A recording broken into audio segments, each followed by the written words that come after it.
Hey friends, and welcome to the Happy Hour Jamie Ivey podcast. I'm your host, Jamie, and I'm so excited that you're here. Every week, I invite a girlfriend to join me on the show, and we chat about the big things in life, the little things in life, and everything in between. Calling all kit inventors, the Little Bits Droid Inventor Kit is here for the holidays. With this toy, you can make the R2 unit, and you can invent a custom droid that hasn't even been imagined yet. Check out the Little Bits Droid Inventor Kit at littlebits.com, Walmart, Amazon, and Apple. Guys, you're listening to episode number 165 with my friend Bri McKoy. I traveled with Bri this summer to Kenya with Compassion International, which if you want to hear more about that trip, go listen to episode number 146 with Sophie Hudson, and you're just going to crack up laughing the whole time. And episode number 143 with my friend Angie Smith, where she talks about another trip that she went on with Compassion. Bri is one of the kindest, sweetest people that I know. Her and her husband, Jeremy, who's in the military, live in California. Bri loves to cook and entertain, and you will hear today how she started her love of cooking with an onion casserole.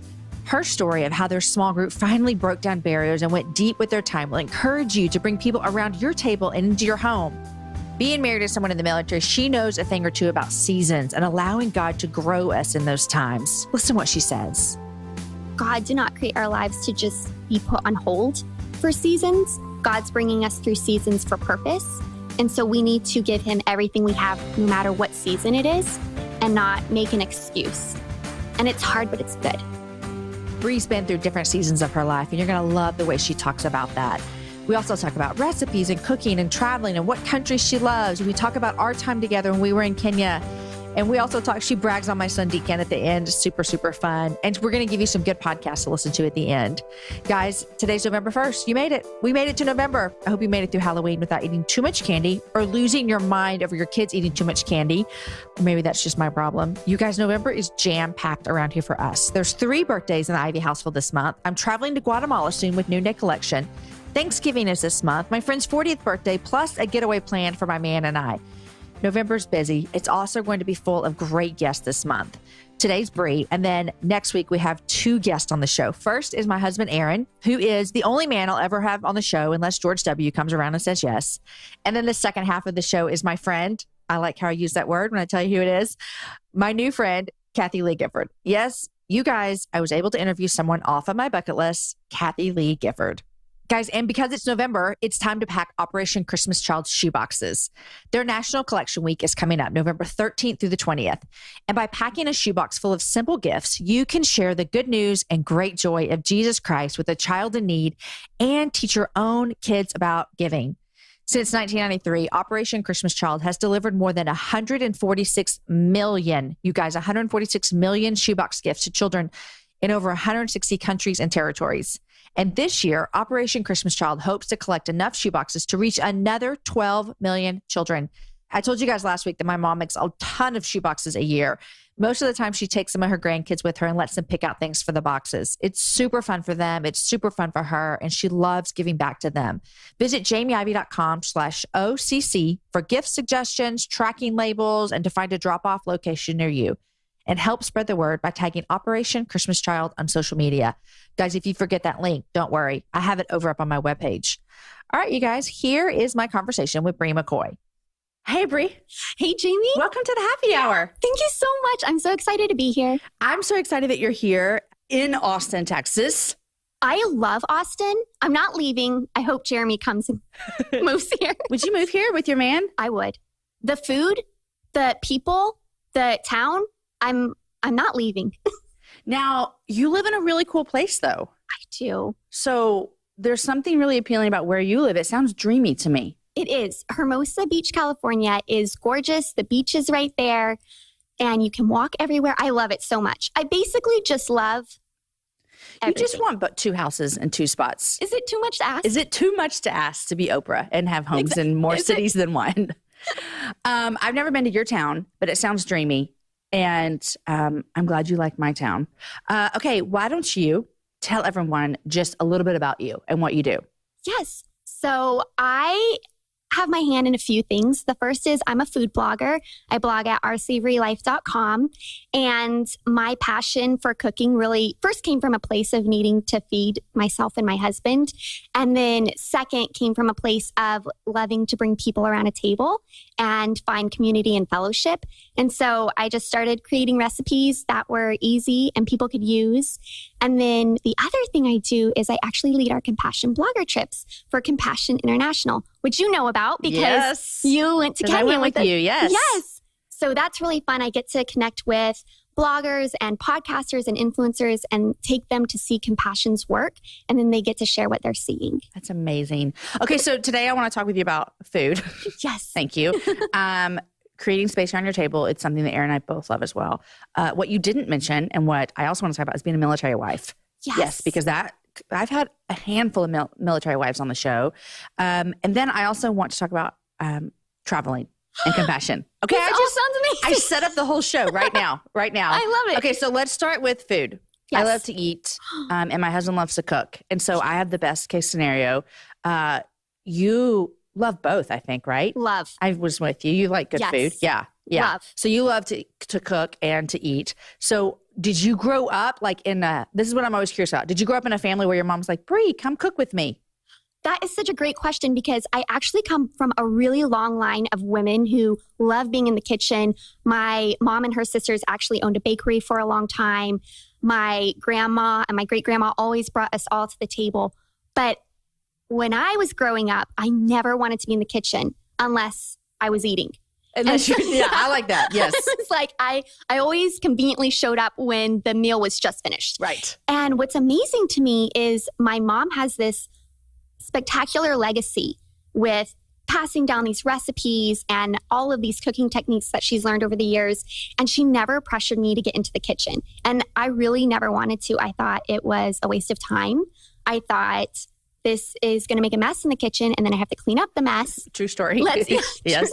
Let's just eat a hot dog. Yeah. And so I did ask her, why did you never really get me in the kitchen more forcefully? She would, ask me sometimes, hey, do you want to come watch me make this pie? And I was like, no. No. And she said, I wasn't going to force something on you that you weren't passionate about. And so it wasn't until I got married at age 26. And about 3 months into the marriage, my husband sat me down at our table, and he was like, hey, so the budget isn't going to allow for us to eat out every night. Oh, you had that talk.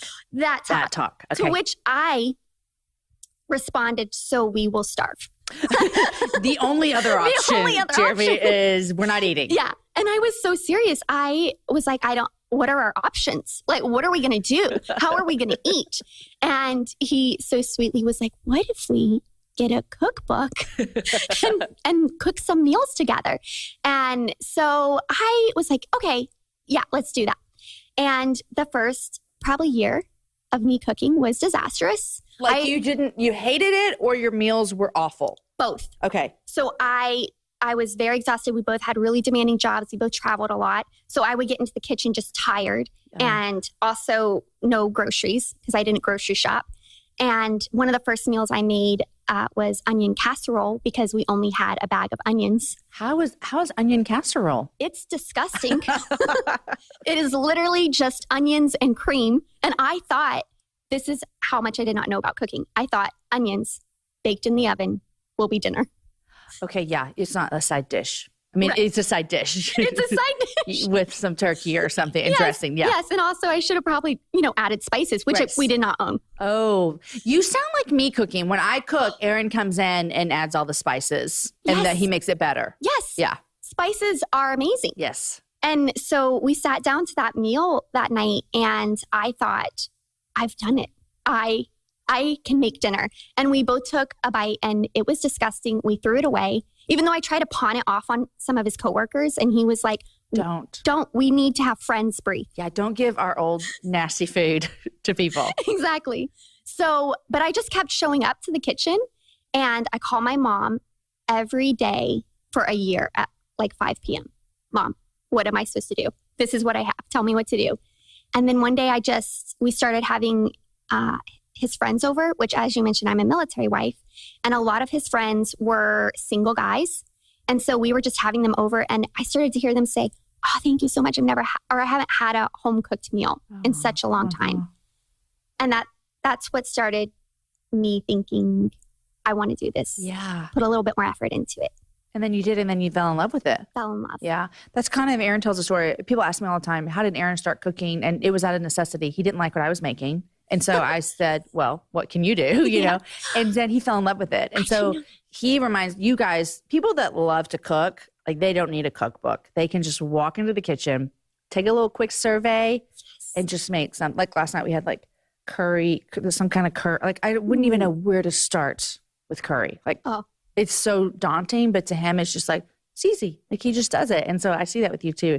And it's fun. It's fun having friends like that. It's fun having someone in your family. And it's very creative. It's a very creative thing. So you're very creative. Thank you. I didn't realize that for a really long time. I thought I'm not an artistic person because I don't paint or do pottery or anything like that. And then one day someone had said, cooking is a creative outlet. And it made me feel like I'm an artist. Totally. And Aaron loves it at the end of the day. It's like a kind of it's like a wind down almost. Yes. Where some people will be like, I need to like sit in front of Netflix, or I need to go sit outside and have a glass of wine, or I need to go on a walk. Yes. He enjoys it. Yeah. Okay. So you talk a lot. Well, you had a new book come out in September called Come and Eat, and I've read it and it's fabulous. It's called The Celebration of Love and Grace Around the Everyday Table. And it's not a cookbook. No. And it's not about cooking. Nope, not at all. It's about gathering people around your home and making them feel very loved and valued. There's a story in there I want to ask you if you'll share about. Yes. Okay. So several stories, but the one that always sticks out in my mind, like when I was thinking back, because I read this book a couple months ago. And so the story that sticks out to my mind is a story about how you were having small group upstairs for a long time. Oh, yes. You know where I'm going? Yes. Okay, go with that. Yes. Okay. So about a few years into me falling in love with cooking and starting to feel comfortable in the kitchen, Jeremy and I had moved to South Carolina because he was stationed there. And we decided we want to open our home to a small group. So we joined our church and we had a really lovely home. And we went to the pastor and we said, we're willing to open our home. And he said, great, we have someone who's leading a small group and they actually need a place to host. So he connected us to the leader, and the leader said, there's going to be like 15 people. And Jeremy and I freaked out a little bit because we were like, we don't really have a table that fits 15 people. Yeah. But we did have a loft, and it was mostly storage, but we completely cleaned it out, and we put fun little chairs everywhere. And we had this pub table that we used for food and drinks. And so the first night we were so excited. I had all these yummy items of food out. We had fun drinks out. And we eagerly awaited for 15 people to show up, and 3 showed up. And we thought there's been a miscommunication. Right. Maybe they got the wrong date. Exactly. And so also, unfortunately, no one ate our food because they had already eaten dinner, or there were allergies, or they were on a diet. And so the food just sat there and got cold, and we did our small group. So afterwards, we asked the leader, hey, were people out of town? Like, we thought 15, we thought 3. We're confused. And he said, actually, no, I forgot to send out the email. Oh, okay, lovely. Yes. And it turns out that people aren't going to be able to show up, and it's just going to be us 3. And we were like, okay, that's okay. That's great. Well, actually, one ended up dropping out after that. So it was 2 guys and Jeremy and me. And we met in that loft for about 2 to 3 months.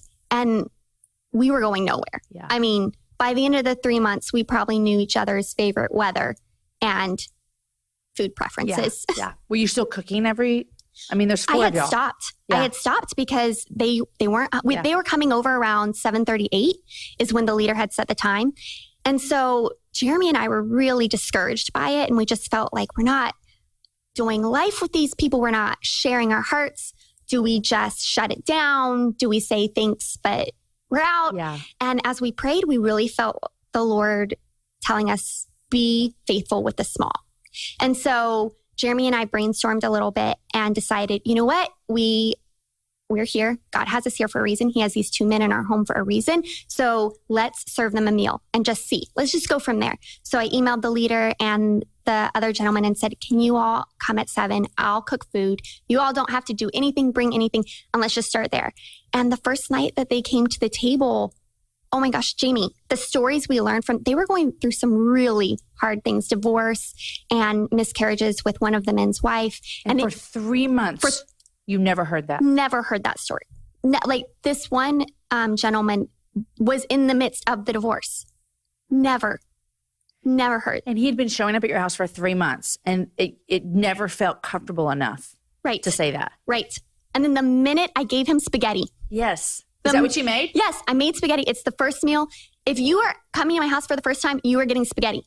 Okay. Because I want to get back to the story, but I need to ask a little question here. Yes. Aaron will not eat spaghetti because he thinks it's just like, spaghetti. No. Oh, no. I know. So you need to send me secretly how you make spaghetti, and then I'm going to do it for Aaron.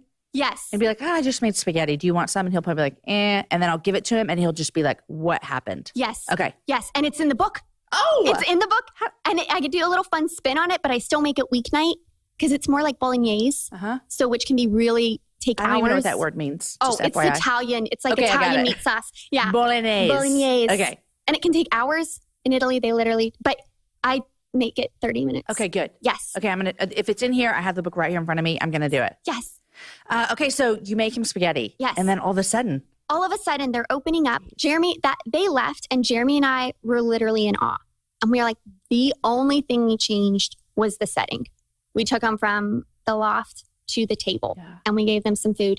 And so that small group ended. Some really encouraging things happened. One of the leader, his wife, actually got pregnant. And so they had their baby. And then the man who was going through divorce, they were actually able to reconcile. Oh. And so it was great. But a few years later, we volunteered our home again, a little nervous that it was going to be 2 people. But we came together and said, faithful with the small. And we had 15 to 20 people start coming to our home. Was it in the loft or was it around the table? It was around the table. And we had to end up splitting the group. And then that group had to split. And it was just a great reminder that God does teach you some amazing things if you are faithful with the small, and then he'll bring the masses. Oh, I love that. I love so much about that because we have a friend who says a shared table is a shared life. And it's just such a reminder that things really do open around the table. I think it's Aaron and I have seen this in our home, and whether that table is in our kitchen or in our backyard, it's like becomes safe. Yes. It's like if you feed their bellies and the table becomes safe, people open up. Yes.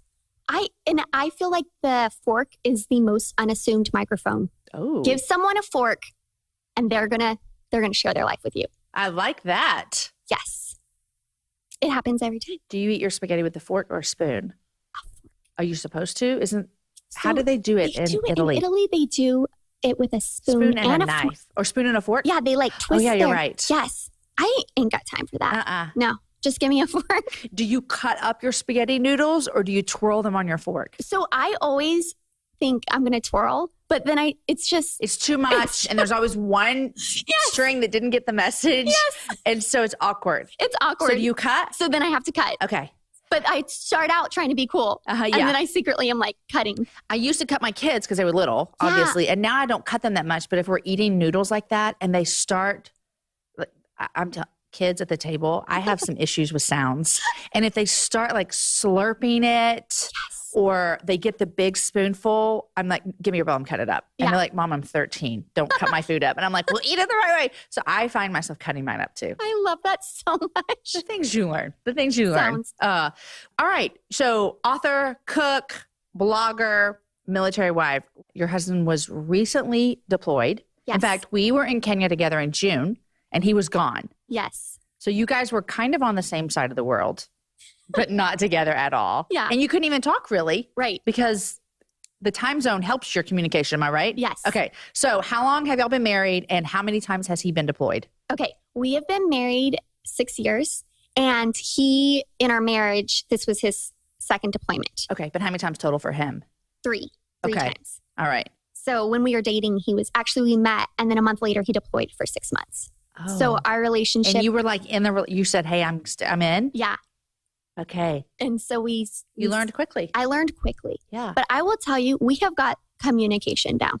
Oh, I bet. Like, because you have to. Oh, we had to. But then what's really funny is then sometimes in person, we're so awkward.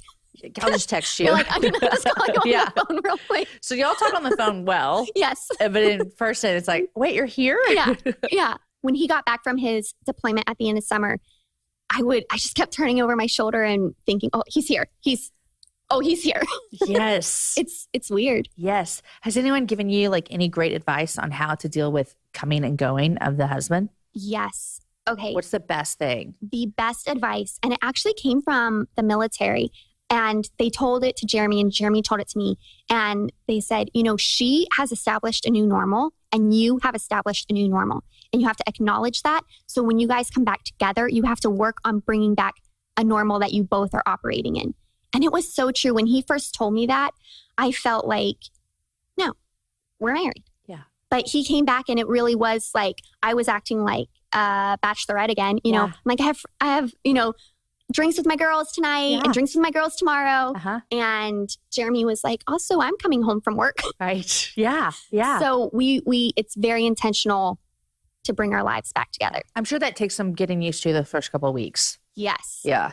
Yeah. It's that I learned that lesson the first deployment, because you see, especially on TV and things, when the husband or the spouse comes home and the partner is jumping into their arms, so excited. But then what you don't see is when they get back home. Oh, that's interesting. And the door closes. And it's hard. And you think, especially something that I've learned in marriage is how many expectations I bring to the relationship.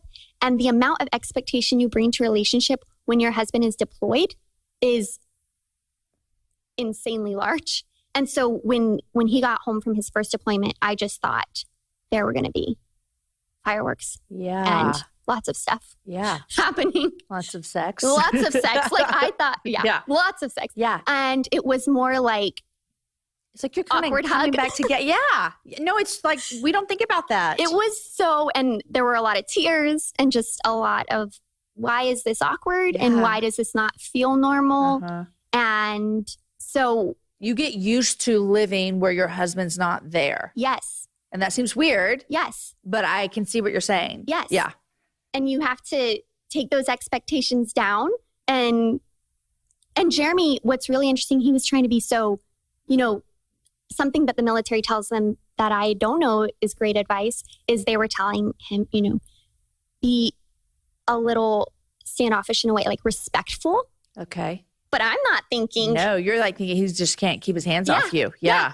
And they're telling him like, give her some space, communicate to her that sex is not the only thing you want from her. Yeah, because that's true though. If you think about it, because then a wife could be like, oh, this is all you miss? Yep. Yeah. Yep. And I'm thinking like, oh, you didn't miss this? You didn't miss this. Yeah. So that's like communication. Oh, like, what am I expecting when you get home? Yes. Yes. And it was, but the second deployment, oh man, we had it down. Okay. Like before he got home, we were on the call. You talked about it. We talked about it. And I bet you'll even see if you guys, if you guys plan on having kids or if God makes that part of your story, you'll even see the changes and how that's different then. Yes. Because Aaron used to travel a lot, which is by no means anything the same as military, but he traveled, like 250 days a year. Yeah. 200 days a year a couple of years ago.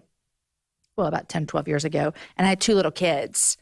And when he would come home, I wouldn't want, like, you can't keep your hands on me. No, what I want you to do is put the kids to bed. That's what I want you. I want you to do bath time.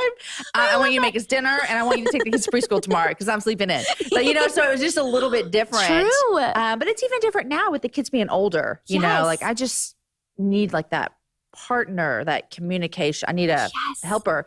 And we said this before. I was like, whenever I have these moments, I think about all the single moms. Yes. Who they don't have that choice. They're not waiting for someone to come home. It's their reality. Exactly. Yeah. Yeah. It's hard. You military wives stick together though, don't you? Oh, yes. Yeah. We stick together. And it's amazing too, because we kind of have a little secret pact between us where we know when our husbands deploy, we're best friends and inseparable. And then slowly you'll see as the husbands come back, like, we won't see Shelly for 6 months. One person's off. Yeah. Like slowly the group and it's like, okay, they're back to life. And then you get back to. Yeah. And then the deployment will come again and you'll see the women come back. Hey. Yeah, exactly. Someone gave me really good advice when Aaron traveled a lot. It was another woman at our church who her husband traveled a lot speaking, and Aaron traveled a lot doing music. And she said, she actually told me this when we were newly married and didn't have any kids. She told me, she said, just make sure your life continues when he comes home. And what she meant by that was my husband wasn't gone for 6 months at a time. He was gone like Thursday to Sunday, you know? So she was like, if you have Bible study on Monday, keep going to Bible study on Monday, you know, so that you have this rhythm and this regularity that you can keep going. So it's kind of the same, you know, just kind of like, don't put your life on hold for 3 days when he's gone for 4, because then I would have been miserable. Yes. Yeah. Yes. That's so good. And that's something Jeremy and I have actually had to preach that to ourselves, just being in military, because we'll move every 3 to 4 years. And it's really easy to say, I'm only going to be here for 3 years. So why am I going to dive into a church with everything I have? Why am I going to pour my heart out to my neighbors? I'm going to leave. Yeah. And it is hard. We had an amazing church family in South Carolina, and it is definitely hard to leave. But God did not create our lives to just be put on hold for seasons. Yeah. God's bringing us through seasons for purpose. And so we need to give him everything we have, no matter what season it is, and not make an excuse. Yeah. And it's hard, but it's good. It's hard, but it's good. And it's like, you just think about like how God's word tells us, like, I put you in this place where you live for a reason. Yes. And it's not dependent on how long you're there for. Exactly. Because really, we don't even know if we're here tomorrow. Exactly. You know. That's something that I talk about a little bit with the table is I've had a lot of friends share with me, I'm in this season of life where it's hard to get to the table. And so something that they helped talk me through, and what I wrote about in the book is, no matter what season you're in, just try to go to the table. Even if you're in a season where you have babies and it's 10 minutes. One day it might be hours. That's exactly right. Yep. But you don't have to put the sanctity of the table on hold. Yes. Because of the season of life you're in. And also, for those of you that are listening with little kids, you don't have to look at people who have bigger kids who sit down and have a normal meal every night at 7:00 and think, oh, we don't do that. Well, it's because you have a 6-month-old and a 2-year-old. Yes. You have dinner at 4:30 with them. Yes. And then you and your husband eat at 9. So, yes. But it's setting up the rhythms. You know, like I agree. Like we do. Family dinners are really important in the Ivey household. And as my kids are getting older, they're really even more important, because just like football, like I'll give you an example with football practice. My kids have football practice. The latest that they get home, we walk in the door at 9 p.m. 9 p.m. Wow. Now, in the school year, we're not doing what I'm about to tell you as often, but in the summer, we didn't eat until 9 p.m. because it was really important for us. Yeah. Whereas Aaron stayed home with 2 of the kids. We could have fed those 2, and then we could have fed these 2. And it looks like that a lot of time in the school year. So don't hear me say I'm not keeping my 4th grader up till like 9:30 at night in the school year. But what I'm saying is we do adjust. And it's important for us to be around the table. And we've been doing that since our kids were little. It looked different. Yes. It looked like us feeding them peas and carrots and fish sticks at 5. Yes. And Aaron and I were like, we're not eating dinner right now, but we'll eat when you jokers go to bed. Yes. But it was just a value. But I think too, like when you talk about bringing people around your house, it's hard sometimes in different seasons, but you have to just look around you. Who can come into this world right now? Yes. So if you're like a single mom, maybe you bring in, a college girl. Yes. And you're discipling her and she eats dinner with you guys at night. Yes. And your crazy kids are there and, y'all are kind of tag teaming. Yes. Oh, I can't tell you, if the women in my life said, I can't have you over because of little kids, I honestly don't know where I would be, because I've gone through some, deployments and just some hard things, and them opening their home to me. There's one story where Jeremy was deployed and I was having a really hard night, and I reached out to a friend and she said, come on over. The house is a mess. The kids are crazy. We probably won't eat for another 3 hours, but just get over here. Oh. And I was in, and I went over. And it was so funny. She had me changing her kids' diapers. There was poo smeared all over the kitchen floor. Yep. She was like, can you get that for me real quick? Yeah. And I was like, yeah. And she's like, I hope you still want to have kids one day. Can you? And it was so life-giving to me. And if she would have looked at that situation and said, this is embarrassing to me, I would have had a very lonely, hard night. And so I'm grateful. That story is two-sided because it took a lot for you to send that text and say, I'm having a really hard night. Yes. Can I come over? And it took a lot for her to look around and be like, holy crap, this place is a disaster. Okay. Yes. Come on in. Yes. Yeah. So I think it takes a lot for us, whichever side you're on, to take that step. Yes. Yeah. Yes. We need both people. Yes. People are asking, because I think the other thing is most of us probably do really want to help, but we don't know where to put our effort, especially if you have little kids running around. But if the people who need the help can just take that step of bravery and say, I am not doing well, and there's no way you're going to know this unless I tell you. Right. Yeah. Then we can come together as the body. Yeah. Yeah. So wonderful.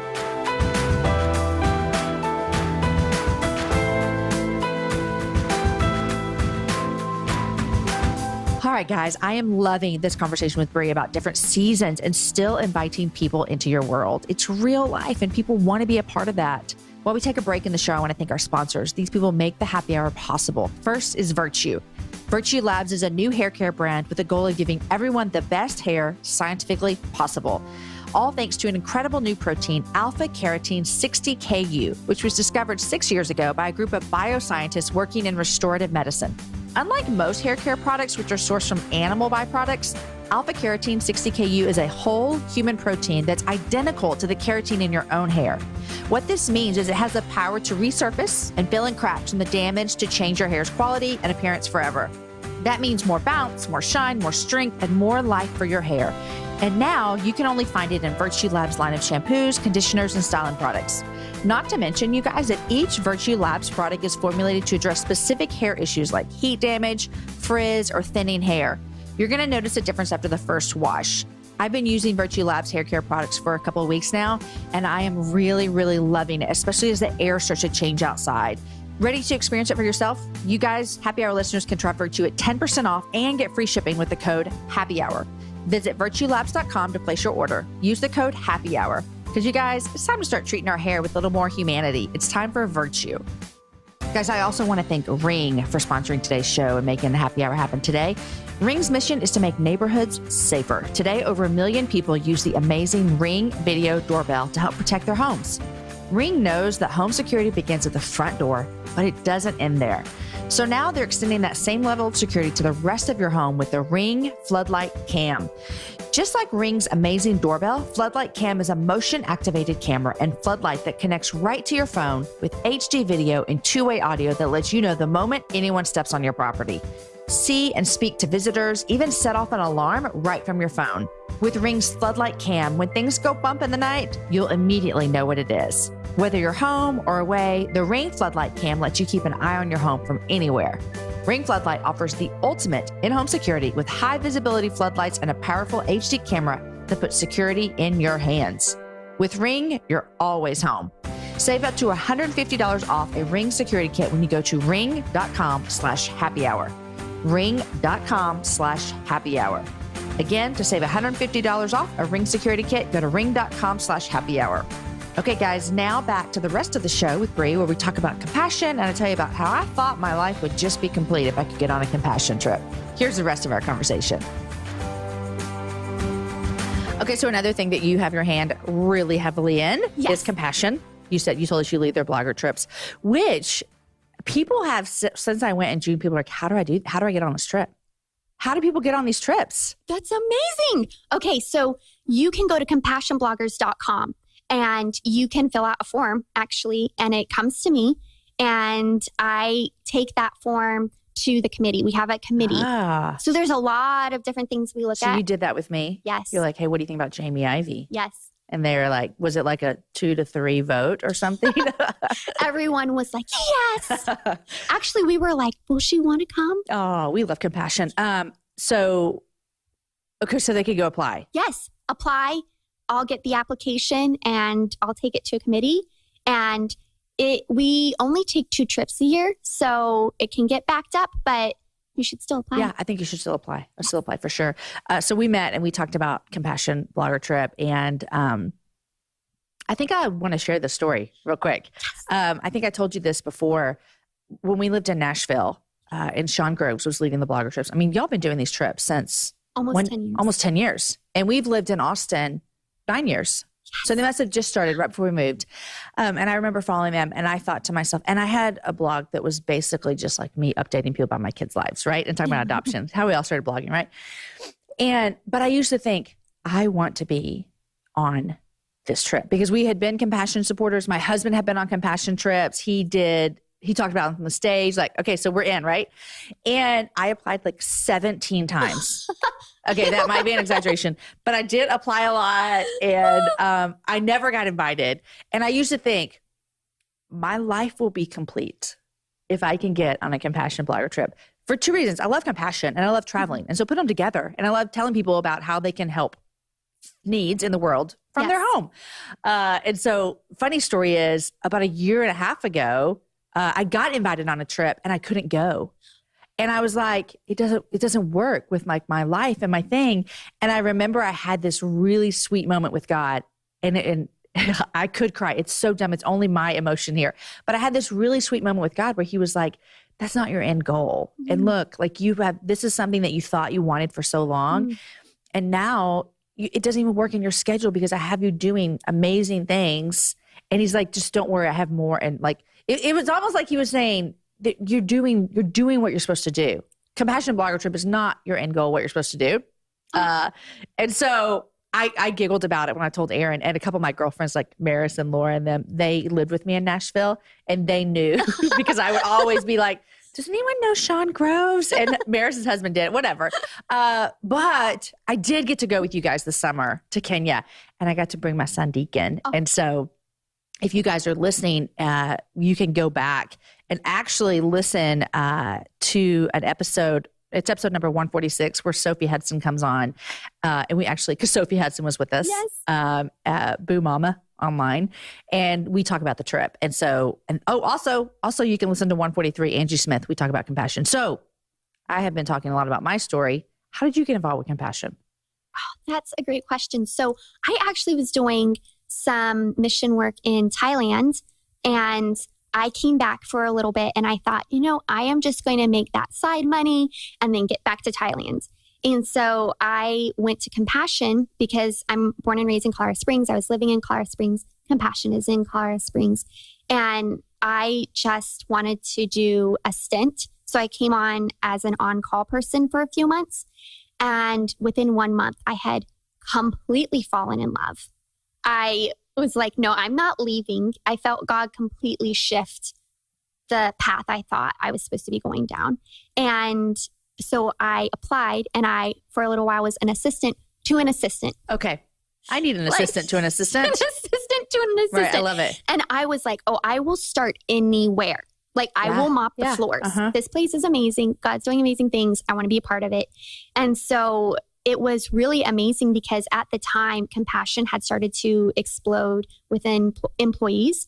And they were hiring at that time 300 people. Wow. And so your odds were good of getting in. They were good. Yeah. And it just so happened that my position, assistant to the assistant, was sitting next to the gentleman who who created the Compassion blog.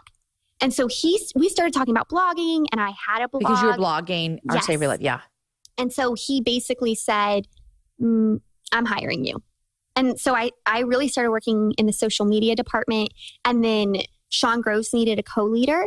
And so he took a few people on the trip from Compassion and I was the best fit.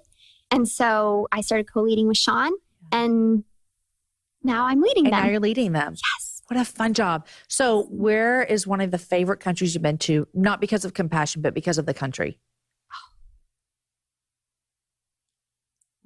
Well, I do love Thailand. Yeah. Thailand is amazing. Have you led a Compassion trip there? Not yet. Okay. But Compassion is there. And maybe that's the next secret trip. Dun, dun, dun, dun, dun, dun. Dropping hints. It's just gorgeous. Yeah. It is stunning. But I will tell you, the minute you get off the plane, you feel the blanket of oppression.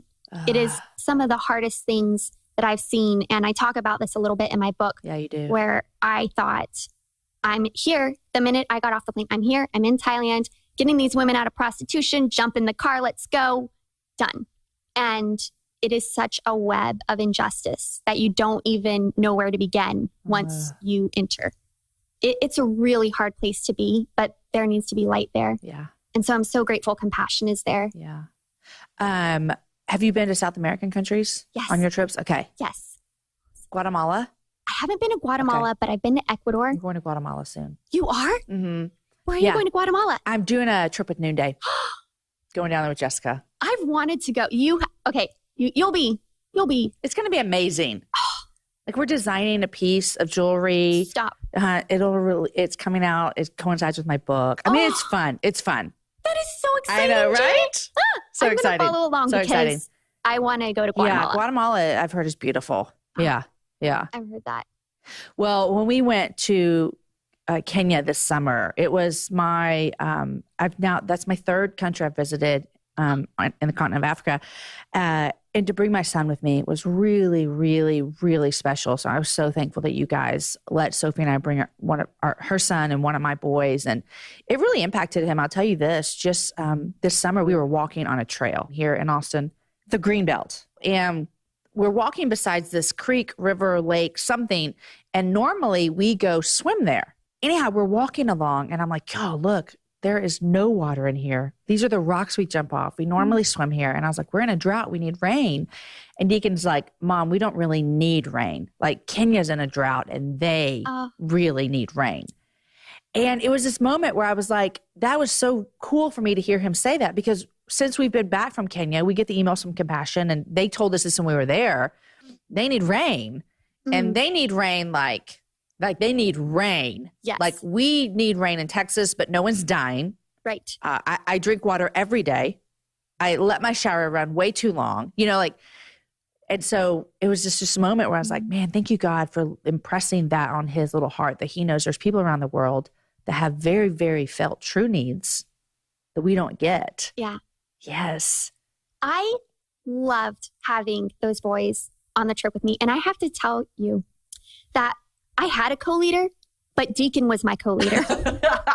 Because boy knows when you need to go. Let me tell you. What time it is. Hey, everybody, it's time to wrap it up. I was like, okay, next co-leader of Compassion Vlog Trips is Deacon Ivey. Let me tell you, it drives me crazy most of the time because, we're supposed to leave for football practice. And he's like, let's go, Mom, let's go. And I'm like, Deacon, look at me. I'm in charge. If you're ready, go get in the car. Like it literally, he cannot stand to be late. If you tell him, hey, on Friday the 22nd, we're going somewhere at 6 p.m., he knows. At Friday the 22nd, I need to be ready to go at 5:45 and we're leaving right now. I mean, it's a very good trait. It drives me crazy. Several times on the trip, I had to look at him and be like, Deacon, listen, you are not in charge of me. I am in charge of you. I am your mother. You are my son. Stop telling me what to do. It's so true. I remember when we got back and we were at the airport and I'm standing at the baggage carousel looking for all the bags, and then all of a sudden Deacon comes up and says, Miss Bri, there are all the bags. He had gotten all the bags. I'm like, how did I miss those bags? Yes. And he is our kid who if you lose something, he knows where it is. He just looks around and he takes everything in. He's aware of his surroundings. He knows what needs to be done. Like if there's a need that needs to be done, he's going to do it. Yes. And I tell you, out of 4 kids, he's the only one like that. And I didn't birth him. And I just really think he just has something in him. Yes. Yes. He's a special kid. All of my kids, I love them all dearly, all the same. He does have something really special about him. It's amazing. He was very observant on that trip. I was very impressed. Yeah. I was a little nervous because of his age, you never know. You never know. We've done a few trips with kids and it always makes me a little nervous, but I love it. Yeah. And I knew that he would be able to handle it. That's why he got to go. I mean, Yeah. Yeah. So good. It's amazing. But just compassion. I mean, I've spoken about compassion on here before, and Aaron and I are both fans. We've been supporters of compassion for, 15 years, 15 years probably, 14 years at least. And I've been on a trip like we were just talking about. Aaron's been on trips, and we just love the model that compassion sets up of releasing people from poverty, not just like physical poverty, but spiritual poverty and emotional poverty, and the way that they work through the local church. Like, that's amazing. There are, we also love and support IJM, who does different stuff that is so needed. Yes. We love IJM. Yes. I was thinking about Thailand. When you were talking about Thailand, I was IJM. like, IJM does amazing work there. And so if you're listening and you're thinking, man, I want a tangible way that I can be a part of something and I can't go to Kenya and I don't have $50,000 to give towards a water well. It's super easy to sponsor a child. And we just wrote Brian the other day, our sponsored child from Kenya.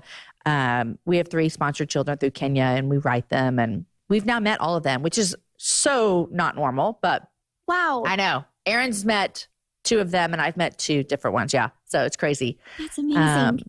But it's a super, if you're a parent, I'll say this, it's a great way to introduce your children to the world and the needs and all those kind of things. Yes. Yeah. That is one of the best ways, I think. So if you're like, hey, I just want to check this out and read about it, or if you think you do want to sponsor a kid, I've made it easy for you. Well, actually, let me rephrase that. Compassion has made it easy for you. Go to compassion.com/happy hour, and there's information there. It might still just be kids from Kenya. It might be kids from everywhere. I don't know. Just go check it out. Look. Okay, Bri, every time I finish a show, I ask people 3 things they're loving and what they're reading. Are you prepared for this? Oh, I'm prepared. Oh, girl, bring it. Okay. What are you reading and what are you loving? Okay.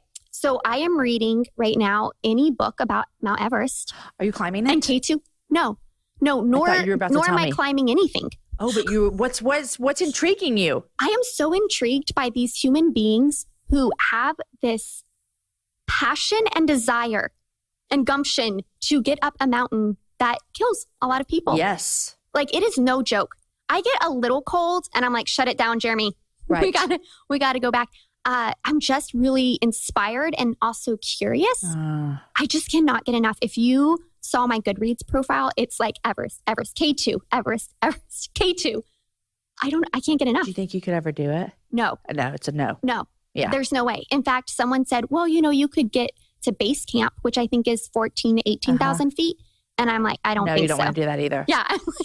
I just want to read about I have zero desire to do that either. Although it sounds like it'd be an amazing thing to be able to say, so like last year I climbed Mount Everest. Yes, yeah. I know. Like, It was like just a thing I did. The best cocktail story ever. Right. Yes. Okay. So anything about Mount Everest? So Into Thin Air is the best first book to read about Everest. Okay. If you want to start. It's a true story or is it like It's a true story. It's actually what the movie was based off. I was about to say, yes. Is the movie recent, old? I think it came out maybe 1 or 2 years ago. Okay. And Jeremy would not watch it with me. He was like, we got to stop the obsession. That's hilarious. And I was like, you can go into the other room. I will do this. This is happening. Okay, so that's what you're reading. What are you loving? I am loving the Enneagram. Oh, yay. I am so obsessed with the Enneagram. I love it so much. You know this because we talked about it. And I took a test and it gave me some numbers, but I did it kind of halfway. Like I feel like someone gave us the book recently. Oh, yes. So we need to read it. And people have said you should have the woman on your show. Yes. So there's that. You should do that. And then I think anyone who's trying to figure out their number, because it took me probably 3 years, they have a podcast called The Road Back to You. Yes. And I just recommended it to me. Yes. I just listening to the different numbers being interviewed and asked questions like, how do you feel in this scenario? What are you motivated by? Listening to that helped me understand, oh, this is my number. Right. Okay. Yes. I'm about to actually take the real test where you pay like $12 to take it. Yes. So I'll let you know. Let me know. I will. Okay. What else are you loving? I am loving... Okay, this is a real situation. Jamie, you have affected my life. Uh-oh, good. I'm glad. Is it a podcast? I am loving, potty breaks. Oh, yes. Jamie. Did I help you or hurt you? You helped me. Okay, tell me why. Okay, so when we were in Kenya, never have I ever needed to go to the bathroom all the time. But when we were in Kenya, Jamie knows. Like, she would go to the bathroom and then I would say, okay, everybody, we're loading up in 10 minutes. And she had just gone to the bathroom. And she would go back to the bathroom. Yes. I had this very real fear of being stuck on a bus and having to pee and not being able to go. So it doesn't matter if I just went. If you said we're leaving in 10 minutes, I'm going back to the bathroom. Yes. And trying to squeeze out a drop or two. I mean, like, I will empty out my bladder. Yes. Because I will not be stuck on a bus. Yes. And to your credit, there were some like 3-hour rides. Yeah, there were. And I was not going to be down with that. No. So ever since we've come back, I never thought about it. Like I just leave the house and now I'm like, no, No, I got to go to the bathroom. See, these are things I'm teaching my children too, because there are some things I will kind of get angry if we're driving in the car 10 minutes from our house and someone says, hey, I need to go to the bathroom. No. We just left the house. I do not understand. You knew we were getting in a car and you knew we were driving. Why do you just have to go to the bathroom? Yes. So maybe my parenting frustration helps me. Yes. I love it. Okay, good. Say if there's a bathroom, use it. Use it. You never know. That is for real. Let me just, I should make t-shirts. If there's a potty, get on it. Get on it. Yeah. Empty that bladder, girls. I want that shirt. Yes. And the older I get, this may be too much information. Like the bumpy roads in Kenya, I didn't trust my bladder, if you know what I mean. Oh.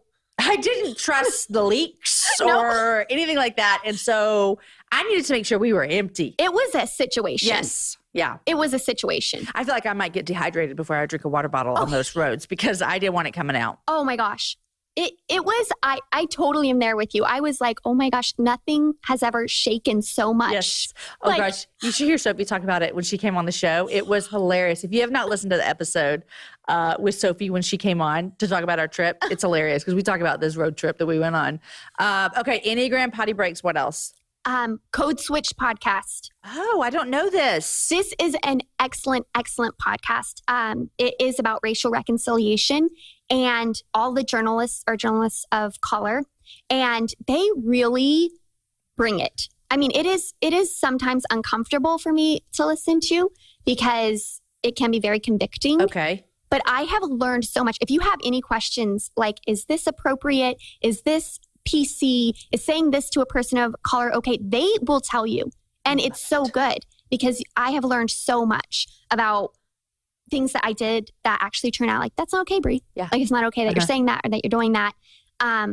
Ways that you can help in racial reconciliation right from where you're at.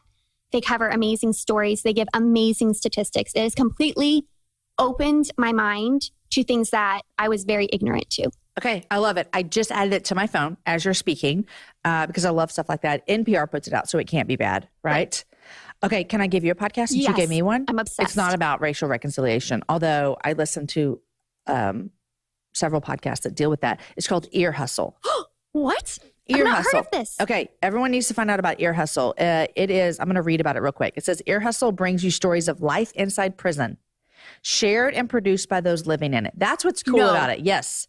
They create it in the prison. The team works in San Quentin's Media Lab to produce stories that are sometimes difficult, often funny, and always honest, offering a nuanced view of people living within the American prison system. It's so good. Oh, I'm listening to it as I drive away from here. Yeah, Ear Hustle. Subscribe. Yeah, I'm subscribe. I love it. You have great taste in podcasts. I love podcasts. You also do a great podcast. Well, thank you very much. Thank you very much. Okay, Bri, thank you so much for coming to my home and recording this podcast with us today. Okay, go get the book, come and eat, make some spaghetti, and invite people around your table. Yes. I try to make it really easy. I give you the recipes. They're easy recipes, even questions. If you're nervous, if you haven't done this, practicing the art of bringing people around the table, there's questions in the book. So you can just whip out the book. People love to talk about themselves. Just ask them questions. Yes. Who doesn't love to talk about themselves? Exactly. Everybody does. Everybody. Yeah. Okay. Well, thank you for joining us today, Bri. You're lovely and beautiful, and it was so fun to have you here. Thank you for having me, Jamie. You guys, wasn't that a fun chat with Bri? I love her heart for bringing people together around the table. And it's almost the holidays. It's almost Thanksgiving and Christmas. And having people around your table can be stressful for some people. But I hope it's not for you guys. I hope that you really see the value in people opening up and loving to gather around the table. You should also really go get her book because you're going to cry, you're going to laugh, you're going to be inspired, and you're going to want to make all of her recipes. Guys, there's a recipe guide in the back with a shopping list. She makes it easy for you. I mentioned I'll be in Guatemala with Noonday, and I'm super excited because I'll be there next week. Be sure and follow me on Instagram to see the beautiful country of Guatemala and all that Noonday is doing there. My Instagram handle is @Jamie Ivey. Also, I think I learned about Code Switch, the podcast she mentioned, from her when we recorded this, and I have devoured it ever since. It is super, super, super good. You guys, this show is full of great ways that you can make a great difference in the world. Bri and I talked about compassion a lot, and there's a link in the show notes if you want to sponsor a child in need. Also, at the beginning of the show, I mentioned Samaritan's Purse, who's sponsoring this episode. But I want you to know that's another great way for you to make a difference in someone's world this Christmas. Check out jamieivey.com/OCC for ways to get involved. Guys, I want to thank Virtue Labs again. It's a new hair care brand with the goal of giving everyone the best hair scientifically possible via an incredible new protein, Alpha Keratin 60KU. Alpha Keratin 60KU is identical to the keratin in your own hair and it has the power to resurface and fill in cracks from damage, which means this. It means more bounce, more shine, and more life for your hair. And guys, right now you can only find it in the Virtue Labs line of shampoos, conditioners, and styling products. Here's what you need to do if you're ready to experience this for yourself. You can now try Virtue at 10% off and get free shipping with the code Happy Hour. Visit virtuelabs.com to place your order. Guys, today's show was edited by Chris with Podshaper, and the music is from Jason Poe. Next week, I have 2 guests on the show next week, not at the same time, back to back. First up is my husband, Aaron Ivey, plus the Kathy Lee Gifford joins me for the second half of that show. Guys, enjoy your week. Share the show with a girlfriend and have a happy hour with a friend.